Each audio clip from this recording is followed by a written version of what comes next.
Graça e paz, povo de Deus, como vocês estão? Aqui é o pastor Márcio Paulo e você está no seu portal bíblico. E hoje vamos dar sequência ao nosso estudo para a classe de jovens da CPAD, terceiro trimestre de 2021. E já estamos na nossa segunda lição.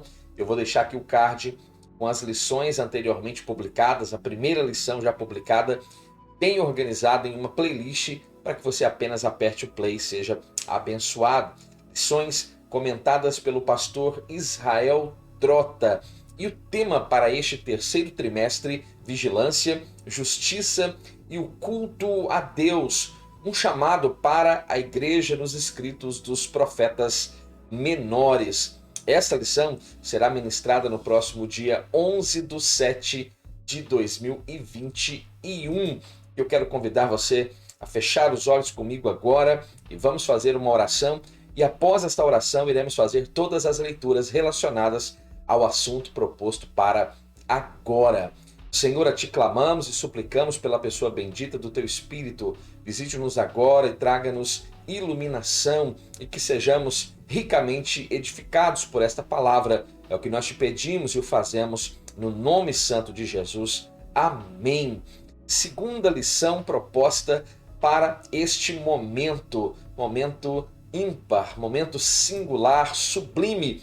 E vamos falar em um tema extremamente delicado, muito cuidado ao refletir sobre este tema.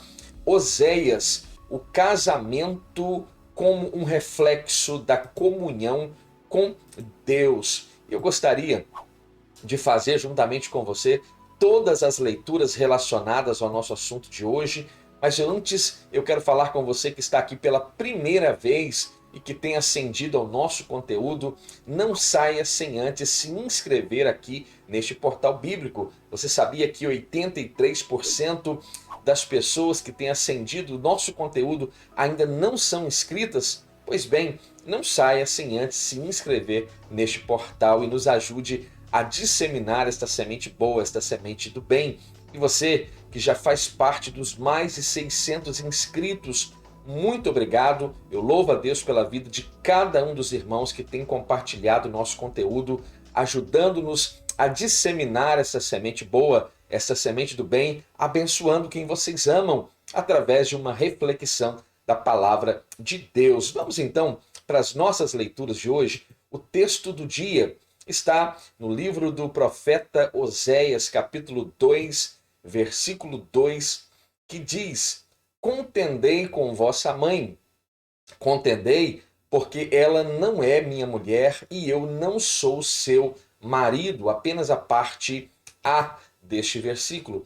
A síntese desta reflexão: Oséias recebeu a missão de profetizar para Israel, um povo ingrato e obstinado. Na consecução deste propósito, vivenciou um drama particular ao ser traído por sua mulher. E a leitura bíblica, o texto bíblico que irá fundamentar esta reflexão, está no livro do profeta Oséias, capítulo 2, versículos 1 e o versículo 2, e também no mesmo capítulo 2, versículos 14 ao 17. Dê uma pausa aí no seu vídeo e faça esta leitura, porque ela é muito importante e vai fundamentar a nossa reflexão a partir deste momento. Lição extremamente importante, e estas lições sobre os profetas menores, as lições que extraímos para a nossa vida cristã, pois estamos falando a respeito de vigilância, a respeito de cuidado e a respeito do culto a Deus. Este é o tema proposto para este terceiro trimestre de 2021 para a classe de jovens. Esta lição, como todas as lições anteriores, você já sabe, possui 3 objetivos que devem ser alcançados ao longo da nossa reflexão. O primeiro, refletir a respeito da vida de Oséias e este seu drama particular e pessoal. O segundo, compreender a linguagem do casamento como reflexo da comunhão de Deus com o seu povo. E o terceiro, explicar como a experiência pessoal de Oséias contribuiu para fundamentar então a sua profecia.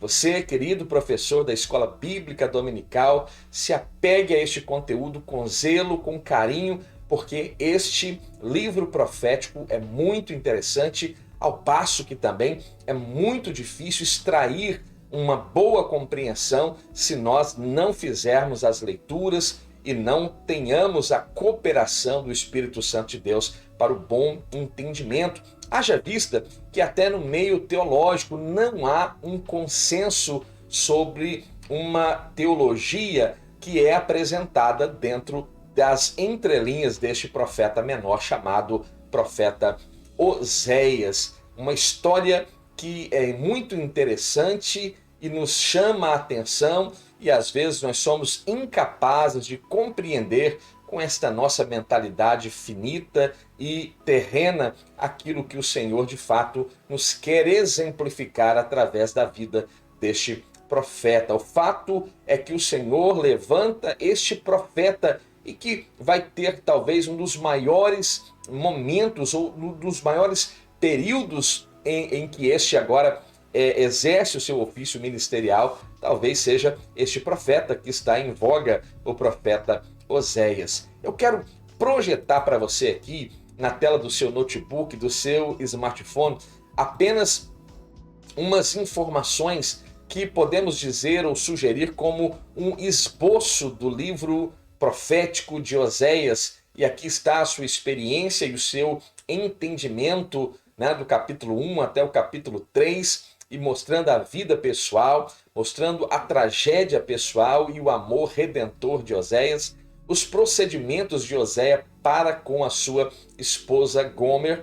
O segundo ponto, o pecado de Israel a partir do capítulo 4 e o arrependimento e restauração a partir do capítulo 14, onde vemos a súplica final ao arrependimento, a promessa das bênçãos divinas e o epílogo, o final desta nossa narrativa ou do livro profético de Oséias. Então veja, esta reflexão está justamente propondo 3 pontos. O primeiro, falarmos um pouco sobre a vida deste profeta chamado Oséias.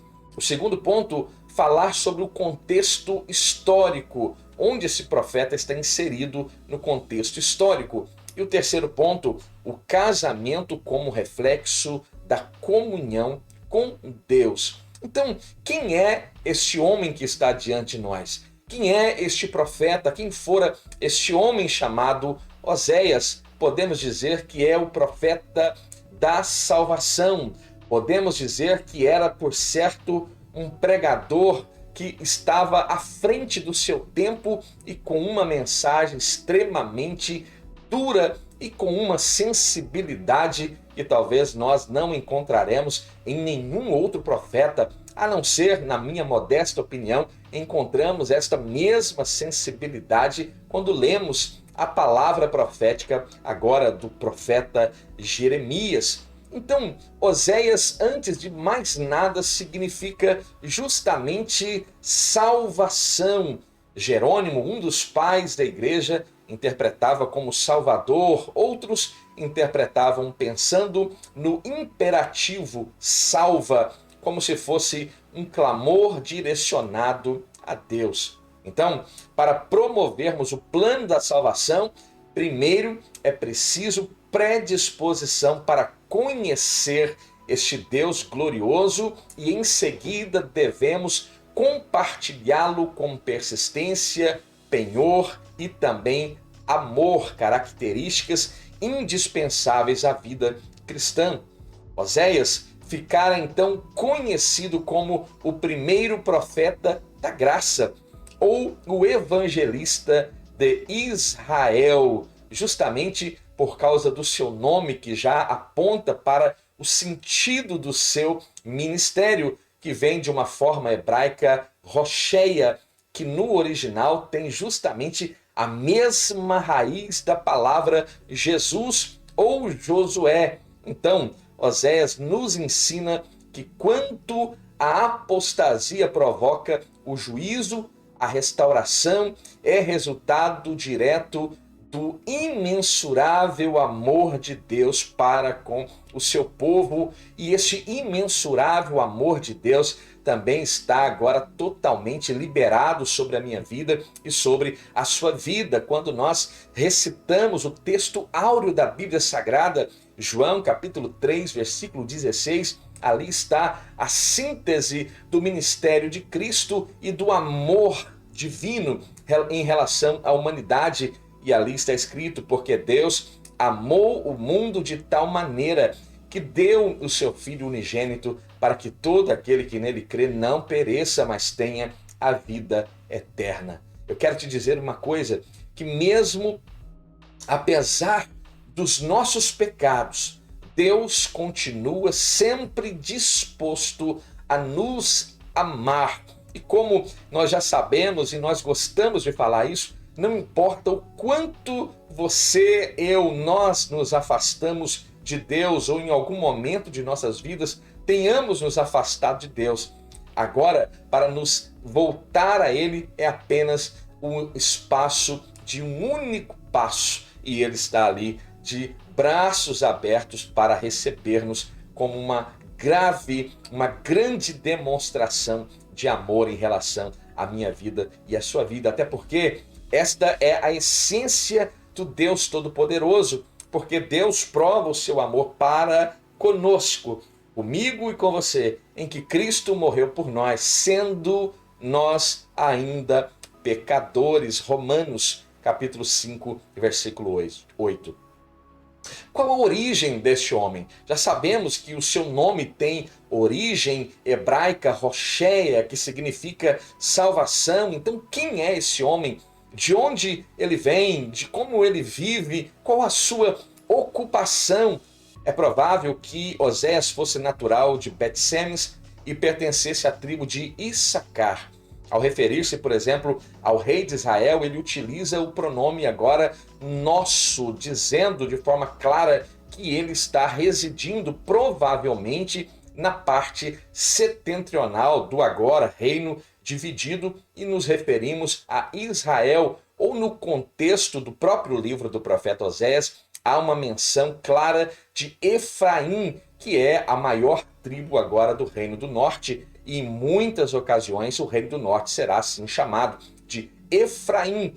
Ele mesmo, o profeta Oséias, vai citar e fazer referências geográficas que estão envolvendo cidades nortenhas e não sulistas, como por exemplo Efraim, Mispá, Tabor, Gilgal, Betel, Jezreel, Gibeá, Ramá e Gileade, indicando então um conhecimento geográfico destas terras nortenhas. E, é claro, fica evidente que ele irá profetizar então para o reino do norte, o reino de Israel. Agora, a sua ocupação aqui é apenas um caráter de curiosidade, porque não podemos fazer uma afirmação, mas podemos subentender à luz de Oséias capítulo 7, versículo 4, quando ali nos diz que todos eles são adúlteros, falando da comunidade de Efraim como todo, e diz que são semelhantes ao forno aceso pelo padeiro, que cessa de mexer nas brasas depois que amassou ou sovou a sua massa até que ela seja levedada. Então, possivelmente, podemos subentender que ele possa ter sido um padeiro. Isso mesmo. Haja vista esta descrição tão perfeita que mostra o conhecimento prático de quem trabalha neste ofício. E a verdade é que o Senhor, de fato, sempre chamou homens que estavam ocupados. Você já parou para pensar? Esses homens não eram homens que estavam ali alheios à sociedade, alheios às suas famílias, mas homens ocupados, eram chamados por Deus, capacitados por Deus. É uma característica do verdadeiro profeta, é chamado por Deus, não se autodenomina ou é consagrado ao ofício de profeta por alguém, mas este é definitivamente chamado e comissionado pelo próprio Deus. Então, acreditamos que ele, Oséias, era um homem simples, um simples mercador que vendia o seu produto e ao vender o seu produto, aproveitava para exortar aquela geração, a sua própria geração, né, que estavam agora próximos onde este estava exercendo o seu ministério, como em Jezreel e Samaria.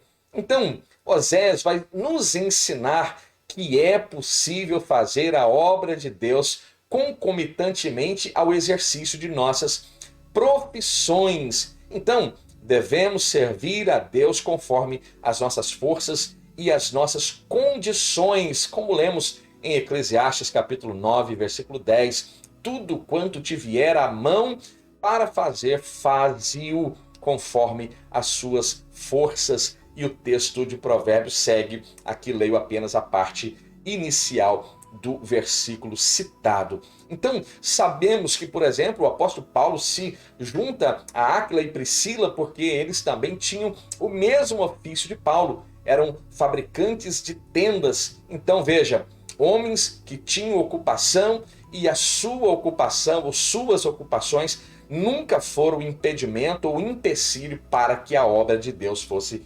realizada.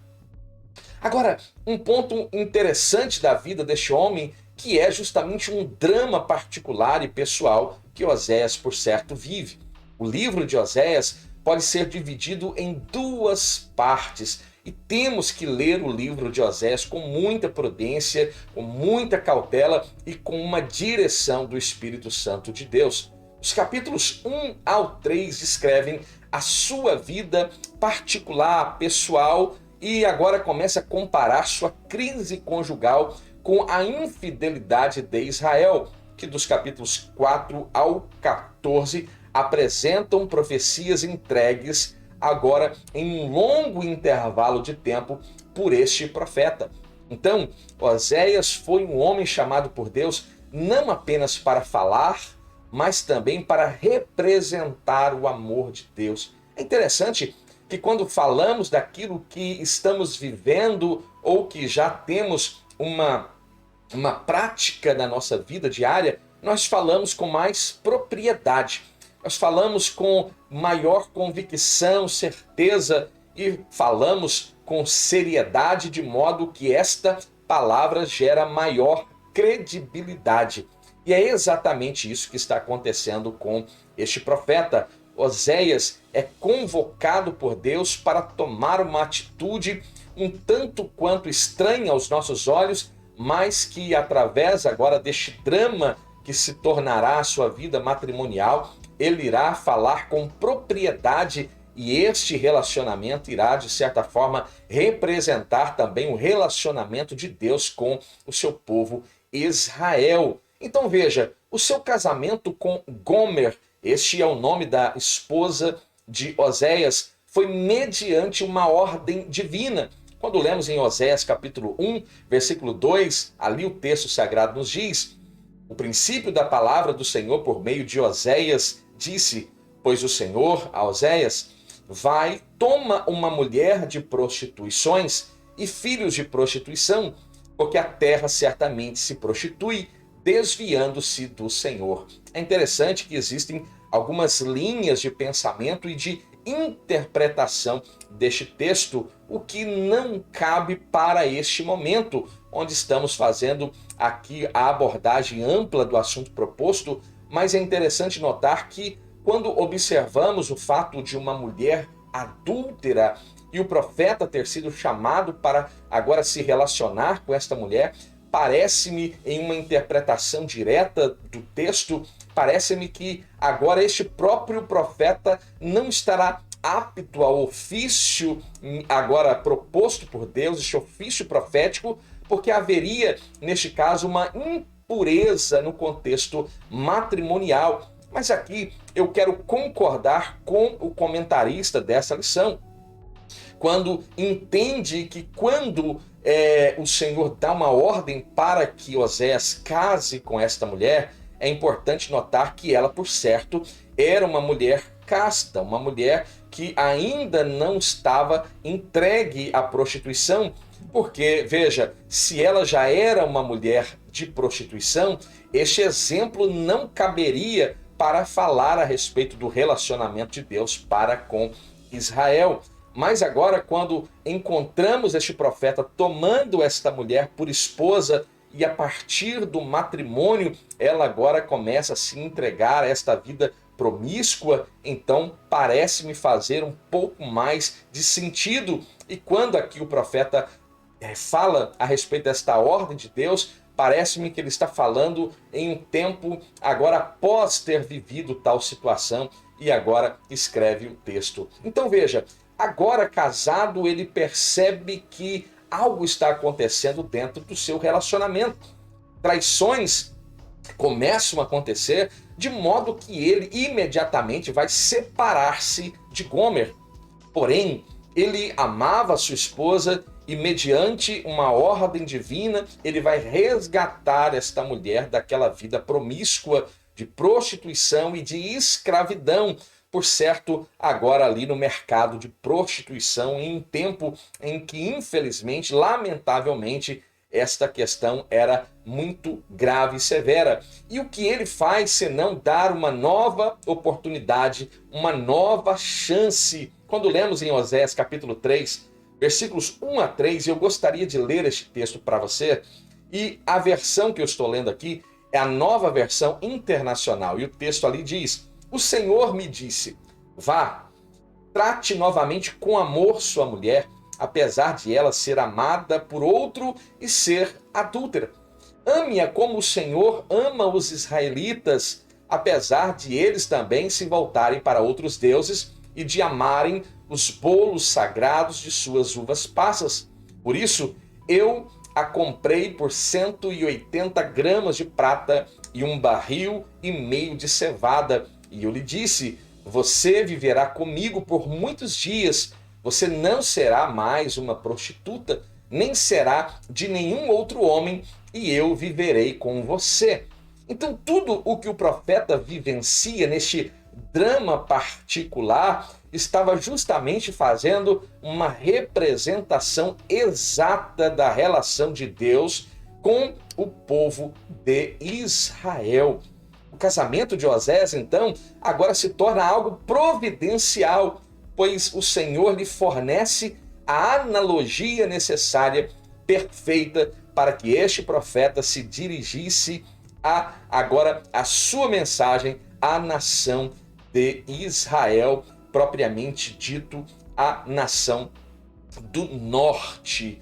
Então, a mensagem profética de Osés começa a partir da sua vida particular e pessoal. Então podemos extrair aqui pelo menos 2 lições nesta experiência que este profeta viveu. A primeira, às vezes o sofrimento torna-se um caminho para o nosso crescimento. É um forno onde nós estamos sendo moldados e onde temos tido crescimento. Agora me alegro com os meus sofrimentos por vocês e completo no meu corpo o que resta das aflições de Cristo em favor do seu corpo, que é a igreja. Paulo escrevendo aos irmãos Colossenses capítulo 1, versículo 24. O segundo ponto que podemos extrair é que os servos do Senhor podem enfrentar tragédias pessoais. Quem é que disse que não? A própria palavra, o próprio Cristo nos disse que teríamos aflições. No entanto, jamais devem ou devemos abandonar a fé em Cristo, a fé em Deus. E a questão é, quem nos separará do amor de Cristo? Será a tribulação, ou a angústia, ou a perseguição, ou a fome, quem sabe, a nudez, o perigo, ou a espada?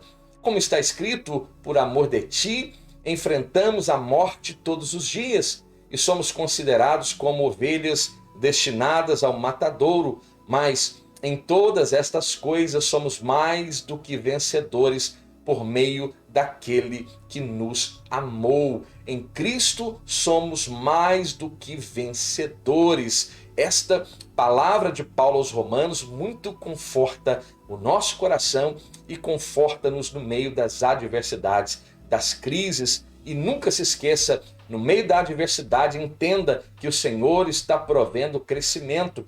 No meio da adversidade, o Senhor está provendo ensinamento, lições que irão, por certo, edificar a sua vida. O drama pessoal de Oséias nos ensina e nos mostra claramente como estava o relacionamento de Deus para com o seu povo Israel. E, acima de tudo, é uma demonstração claríssima, é uma ode ao amor, este livro profético de Oséias, porque mostra o amor de Deus em relação ao seu povo, mesmo este povo se prostituindo e se afastando deste Deus. O segundo ponto, o contexto histórico. Quando este profeta está agora profetizando, Oséias então vai ter um longo período ministerial. Oséias vai profetizar, vai anotando aí, nos dias de Uzias, nos dias de Jotão, nos dias de Acaz e nos dias de Ezequias, e estes reis, todos eles reis de Judá, Reino do Sul.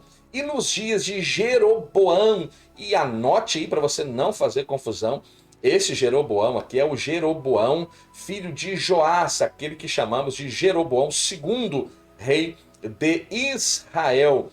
Foi um período como este, um período de insensatez, de instabilidade política, de instabilidade espiritual, de declínio moral. A bússola moral e espiritual desse povo estava variada, por certo. É justamente em um período semelhante a esse que em 722 a.C., a Assíria vem e vai totalmente destruir o Reino do Norte, levando este povo para outras terras, levando este povo cativo e trazendo para as terras nortenhas povos que também foram conquistados de outras regiões daquele tempo. Então, o ministério de Oséias foi, sem sombra de dúvida, longevo. Jeroboão II reinou no Reino do Norte de 793 a 753 a.C., e Ezequias reinou no Sul de 715 a 686 a.C. Então, veja, no mínimo aqui podemos então afirmar que ele profetiza, Oséias profetiza, do ano 753 a.C. a 715 a.C. Os judeus então calculavam que ele tinha profetizado por aproximadamente 90 anos, tendo como base o meados do reinado de Jeroboão e de Ezequias. Veja, então aqui podemos entender claramente que a expressão profeta menor não se dá este termo não está ligado ao tempo do ministério profético, mas está totalmente ligado ao legado escriturístico deixado por este profeta.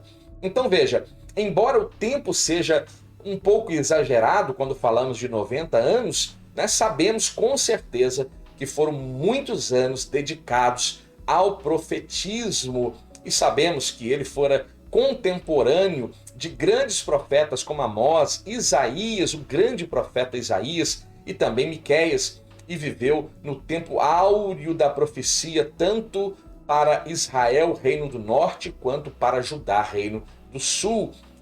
E sabemos que Oséias foi então testemunha da destruição do Reino do Norte, que se dá em 722 a.C., e quem governa nesse momento o Reino do Norte é justamente Oséias, filho de Elá, que foi justamente o 19º rei do Reino do Norte e o último rei do Reino do Norte, enquanto Ezequias governa em Judá.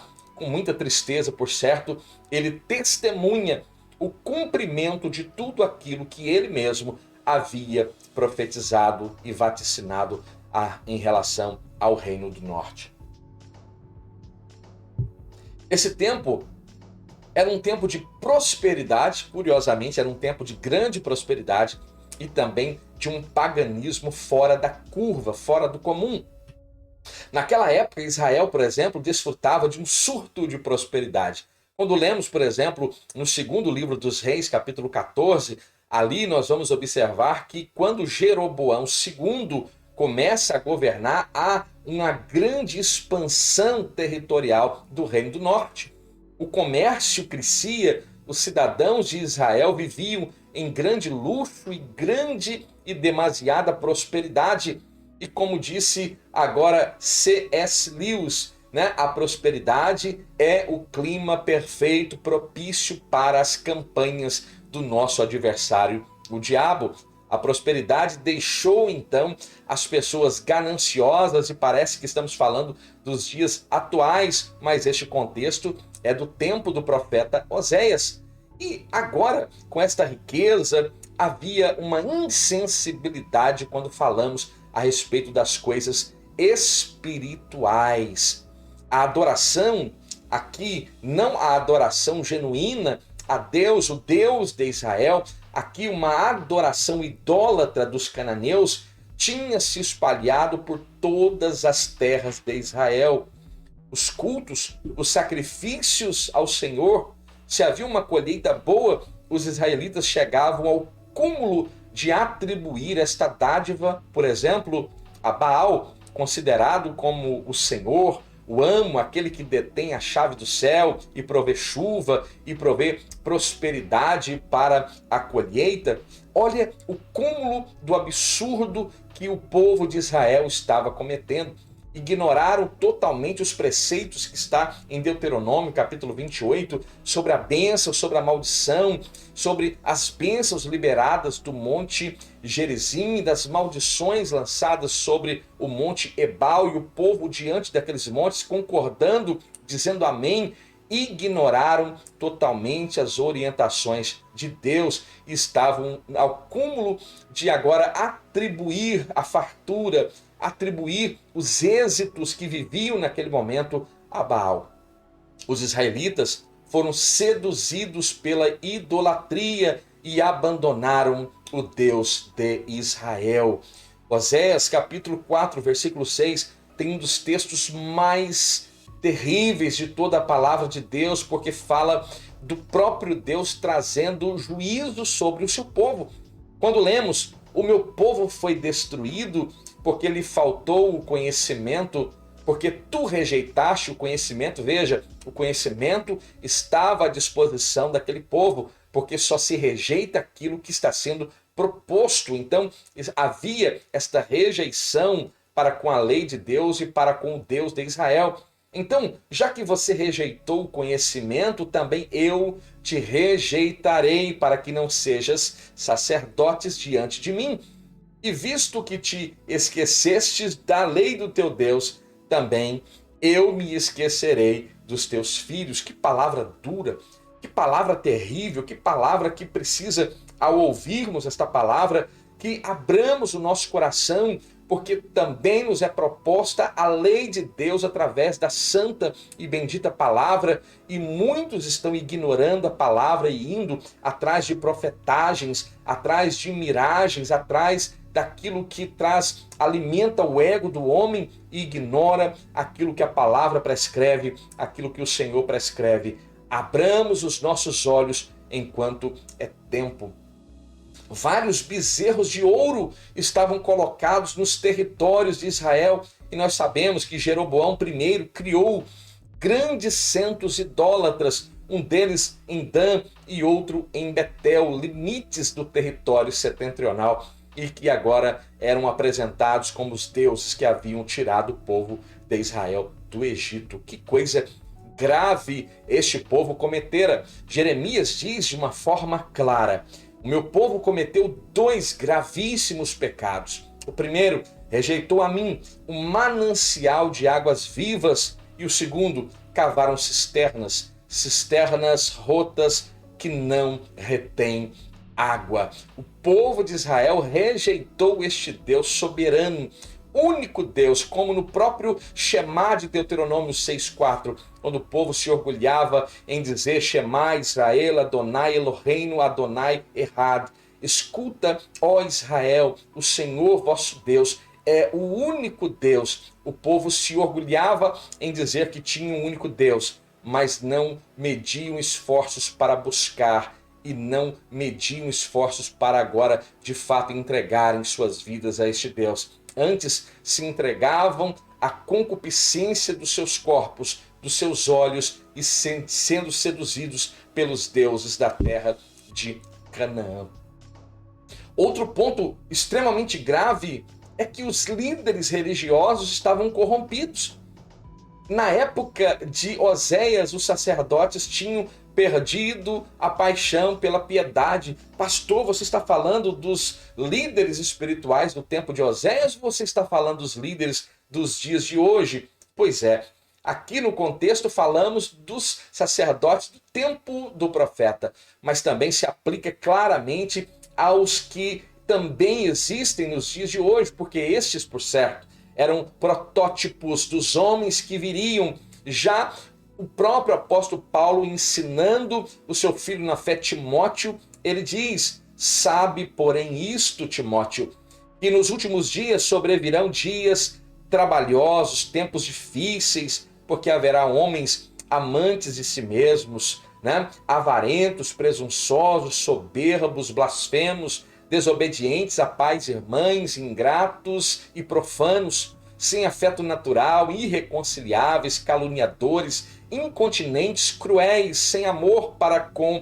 os bons, traidores, obstinados, orgulhosos, mais amigo dos deleites do que amigos de Deus, tendo aparência da piedade, mas negando a eficácia dela. Basta você ler no segundo ou na segunda carta de Paulo a Timóteo, capítulo 3. Esses homens, esses líderes espirituais do tempo de Oséias, parecem-me claramente protótipos desses líderes espirituais dos quais Paulo agora menciona a Timóteo. Eles abandonaram os seus postos sagrados e vão se unir e vão ser comparados a salteadores que estão no meio das estradas para expoliar aqueles que por ali passam, como hordas de salteadores que esperam alguns. Assim é a companhia dos sacerdotes que matam no caminho, no mesmo consenso. Sim, eles cometem abominações. Vejo uma coisa horrenda na casa de Israel. Ali está a prostituição de Efraim. Israel está todo contaminado. Oséias capítulo 6, versículos 9 e 10. Aqueles que deveriam ser exemplos espirituais, aqueles que deveriam ser observados e tidos como verdadeiros referenciais, estão agora entregues a essas vaidades e a esta condição moral e espiritual tão nefasta. Se tornaram decadentes e corruptos, às semelhanças dos homens que se dizem profetas e líderes, gurus espirituais do século XXI. Enquanto os sacerdotes prevaricavam, Deus levou agora um simples, vamos usar a expressão padeiro, já que ele provavelmente tenha sido um padeiro. Deus então vai usar e levantar um simples padeiro, que agora será um grande profeta. E Oséias chegou a descrever que a vida espiritual da nação de Israel estava tão terrível, tinha decaído de uma forma tão assustadora, quando lemos aqui, por exemplo, em Oséias capítulo 4, versículo 2. Ali naquele contexto só permanecem o perjurar, o mentir, o matar, o furtar, o adulterar, o fazer violência. Um ato sanguinário vem após o outro, e esta é a condição que é narrada pelo profeta Oséias. O povo havia abandonado a Deus, prostituindo-se espiritualmente diante dos deuses pagãos, e na hora da adversidade, na hora da dificuldade, buscavam socorro em amigos errados, em alianças pagãs, em ombros errados. Aquele povo que já estava vivendo uma vida torta, errada, estavam buscando o seu apoio. Efraim se apacenta de vento e segue o vento leste. Todo dia multiplica a mentira, a destruição, e fazem aliança com quem? Fazem aliança com os assírios, um grande império do tempo, e o azeite se leva para o Egito. Oséias capítulo 12, versículo 1. Então Oséias colocou-se na posição que Deus queria que ele estivesse, e por isso foi usado pelo Senhor em um momento nevrálgico, delicado, melindroso daquela história de Israel. Agora, nós estamos preparados?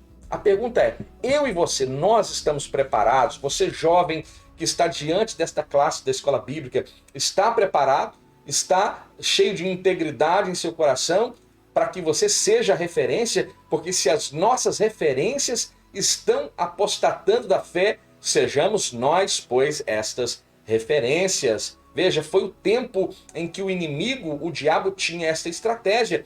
Vou derrubar o grande, porque o pequeno que vem atrás logo cai. E muitos caíram através dessa estratégia do diabo.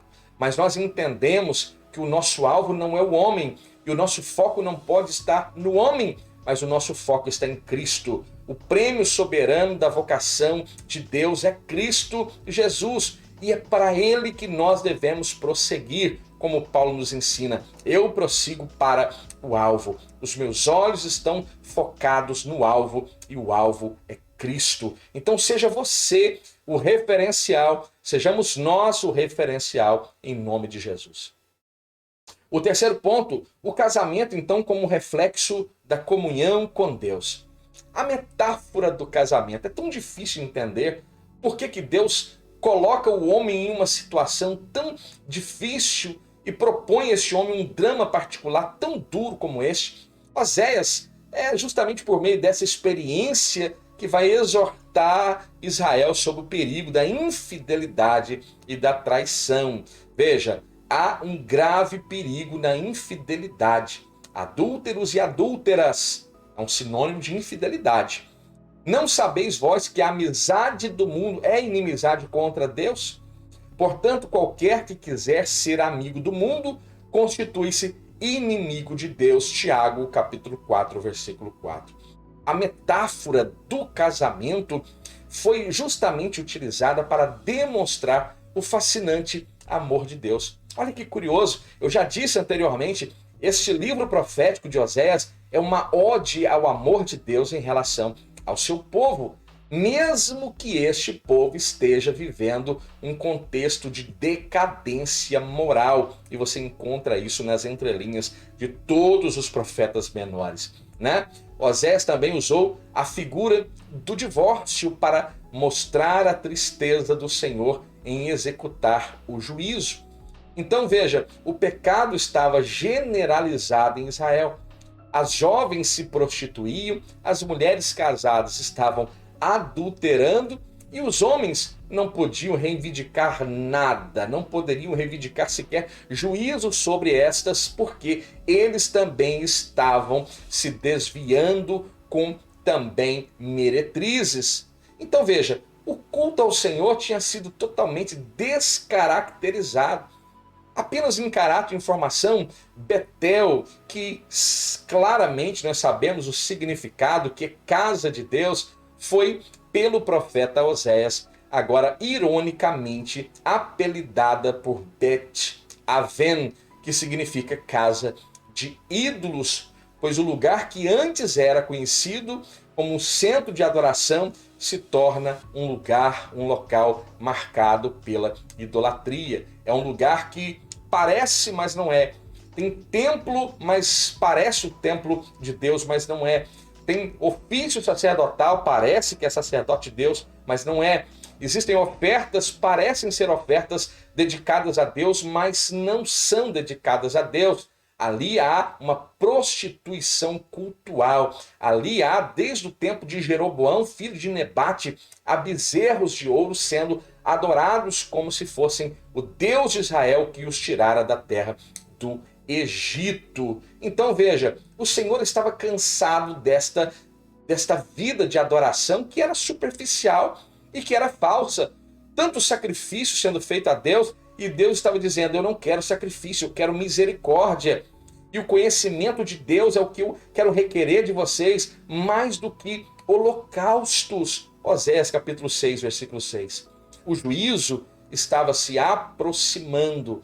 A nação que antes era esposa foi comparada à figura de uma meretriz. O juízo de Deus estava prestes a acontecer e o juízo veio de forma rápida, dinâmica, e o Senhor, nós sabemos, o próprio Deus fará uso dos assírios para trazer juízo sobre o seu povo, o povo do norte, o povo de Israel. Da relação de Oséias com Gomer, nasceram 3 filhos, 2 meninos e uma menina. Não foi somente o matrimônio de Oséias que ilustra esta mensagem, né, esse relacionamento de Deus com o povo de Israel, mas também os filhos, pois todos receberam nomes proféticos. O seu primeiro filho chamou Jezreel, que significa Deus semeia ou espalha, né? Interessante, você vai colocar nome nos seus filhos, você já está vivendo uma relação conturbada, né? Você desposa uma mulher que daqui a pouco embrenha-se por um caminho de prostituição, você precisa ir resgatá-la naquela vida promíscua, e quando você vê os seus filhos nascendo, né? Será que esses filhos eram de Oséias ou eram frutos dessa promiscuidade? E agora nós não podemos colocar um nome adequado nessa criança, e nós sabemos que o povo de Israel tinha esta cultura.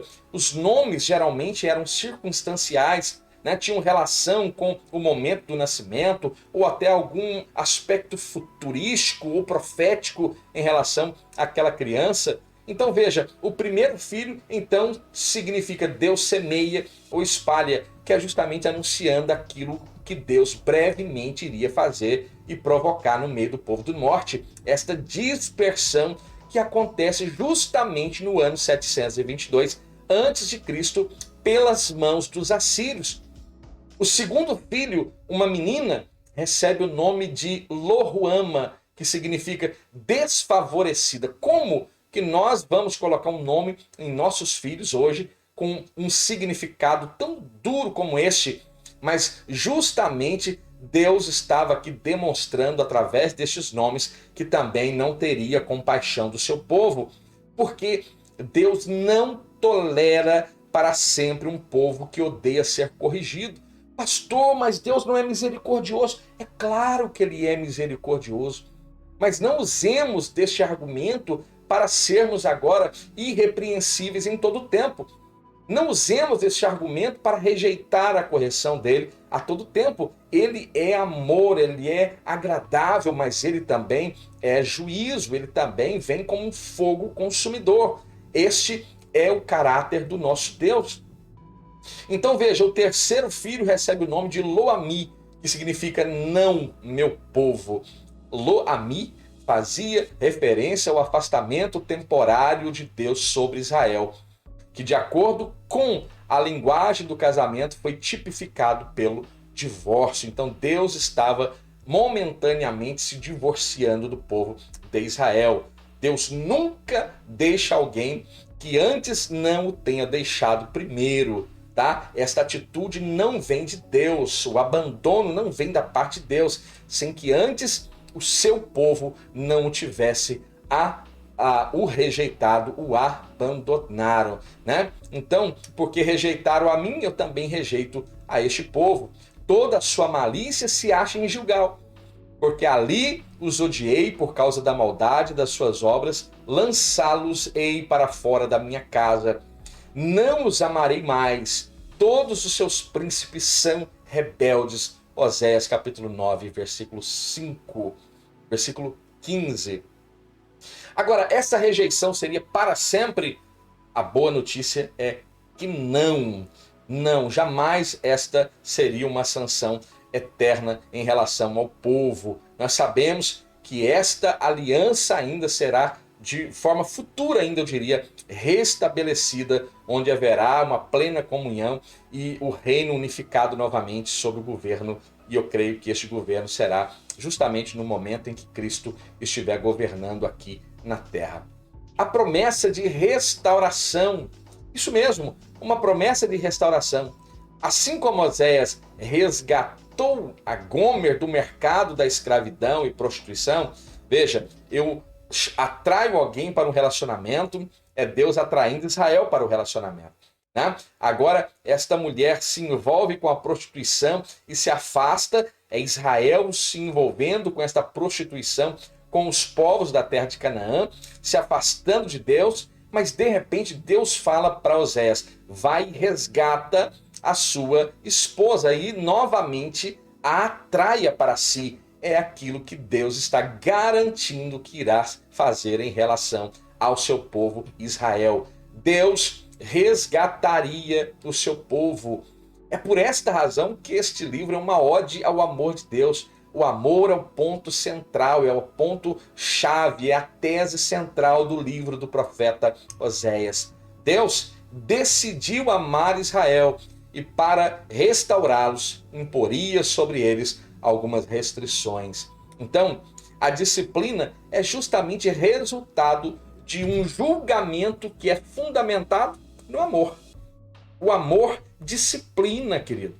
O amor, ele traz disciplina, né? Em relação aos filhos, em relação aos relacionamentos. O amor que Deus tem em relação a nós também é visto através de quando ele nos disciplina. E louvado seja Deus quando somos disciplinados por ele, porque ele disciplina a quem ele ama. Então, existem poucas passagens em todo o contexto bíblico que se aproximam dessas expressões emocionais que nós encontramos, né? Dessas demonstrações de amor que nós encontramos justamente dentro do contexto de Oséias, essa demonstração de amor de Deus para com o povo de Israel. Então, veja, o juízo estava proposto, a sanção viria, mas a promessa de restauração, de resgate, estava de pé. E por certo o Senhor irá cumprir cada uma das suas palavras. O amor seria o instrumento empregado nesta restauração.